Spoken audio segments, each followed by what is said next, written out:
વડોદરા જિલ્લામાં સાકરદા ગામે આઈસ્ક્રીમ ટેમ્પમાં ભરી સામાજિક પ્રશ્નોમાં જઈ રહેલા લોકોના અકસ્માત નડ્યો છે અને સામેથી આવતા આ ડમ્પરે રોજદાર ટ્રકમાં મારતા ટેમ્પો પલટી ગયો હોવાની ટ્રક અને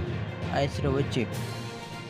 ગંભીર અકસ્માત અને વડોદરામાં એક્સિડન્ટ થયો હોવાનું સામે આવી રહ્યું છે અને તેમજ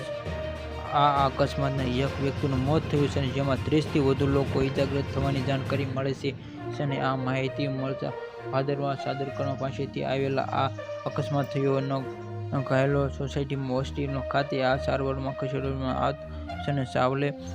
તાલુકામાં ભાદરવા સંકળાયેલા રોડ પર ઉપર ગમખાનો અકસ્માત સર્જાયો છે અને સાપડાયા ગામ પાસે બાવનીયા મળે આગળમાં આ ટ્રક આશરે વચ્ચે અકસ્માત થયો ને આશરે બેઠકો લોકો અડસાઈ નવટો વગરના ગામના ખાતે સામાજિક પ્રશ્ન જતા અકસ્માત 10થી વધુ લોકોને 108 દ્વારા સાર્વજનિક ખસેડવામાં આવતા ગંભીર અકસ્માત પગલે રસ્તા ઉપર ઉભેલા વડોદરા સહિત જિલ્લામાં ભારદારી વાહનોને ટક્કરે અકસ્માતની ઘટના સામે આવી હતી અને જેમાં આજે સવારે જિલ્લામાં સાકરદ ગામે આઈસર ટેમ્પમાં ભરીને સામાજિક પ્રશ્ન જઈ રહેલા લોકોને અકસ્માત નડ્યો હોવાની ઘટના સામે આવી રહી હતી ને આમ તેમાંથી વડોદરામાં આવેલા આ ઘટના સામેથી આ અકસ્માત જાણકારી અને સાકરદ અને મોક્ષની ગામના લોકોની થતા લોકોને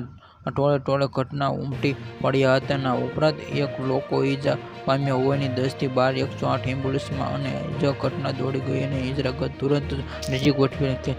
હોસ્પિટલ ખસેડવામાં આવ્યા. આવા સમાચાર જોવા માટે અમારી ચેનલને સબસ્ક્રાઇબ કરો મિત્રો.